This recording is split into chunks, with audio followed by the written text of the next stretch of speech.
ஆண்டவர் இந்த நாளிலே உங்களுக்கு வாக்கு கொடுக்கிறார். இனிமேல் அப்படி பண்ண ஆயத்தமா இருக்கிறீங்க. நீங்க அப்படி பண்றதுக்கு ஆயத்தமா இருந்தீங்கன்னா உங்களுடைய நாவுகள்ல துதியின் சத்தம் எழும்பிக் கொண்டே இருக்குமானால் உங்க கூட ஆண்டவர் இருந்து கொண்டே இருப்பார். உங்களை சுற்றிலும் எந்த தீங்கும் உங்களை நெருங்காதபடிக்கு ஆண்டவர் உங்களை பார்த்து கொள்ளுவார்.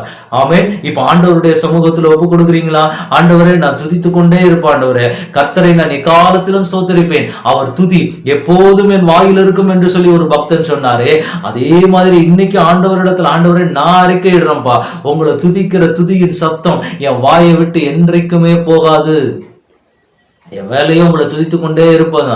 நீங்க என்ன வேலை பார்த்தாலும் சரி, ஆண்டவரை துதித்து கொண்டே உங்க இருதயம் ஆண்டவரோடு துதித்து கொண்டு ஆண்டவரோடு கூட இணைந்து இருக்கிற ஒரு காரியத்துல நீங்க இருப்பீங்கன்னா எந்த தீங்கும் உங்கள் எல்லைகளை நெருங்க முடியாது. உங்களோட பிள்ளைகளுடைய வாழ்க்கையை நெருங்க முடியாது. விரோதமா எழும்புறாங்கன்னா உங்க மேல இருக்க தேவ பிரசன்னம் அதை உடைத்து போடும். ஏன்னா ஆண்டவர் நம் மத்தியில உலாவ ஆரம்பித்து விட்டால், ஆண்டவர் நம் மத்தியில இருப்பாரானால் அந்த இடத்துல தீங்கு நம்மை நெருங்கவே முடியாது.